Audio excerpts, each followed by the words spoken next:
বাহ, আজকেও তো আকাশে খুব সুন্দর মেঘ ধরেছে। এই কষ্টদায়ক গরমের পর অবশেষে মেঘ ধরেছে। আসবে শান্তির বৃষ্টি, ইনশাল্লাহ। যাক, বৃষ্টি নেমেছে, আলহামদুলিল্লাহ আলহামদুলিল্লাহ আলহামদুলিল্লাহ। এই কিরে, তুই এখানে বৃষ্টির মধ্যে ভিজছিস কেন? ও তুই দেখেছিস কি সুন্দর মেঘ ধরেছে, কি বৃষ্টি পড়ছে আকাশে?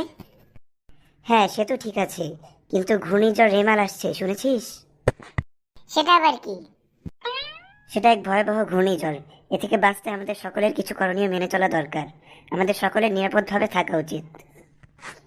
তা তো অবশ্যই। তাহলে বাড়ি যা, তুই বৃষ্টিতে ভিজলে ঠান্ডা লেগে যাবে। দেখছিস না কি সুন্দর বৃষ্টি, একটু ভিজে কিছু হবে না। সে পরেই দেখা যাবে।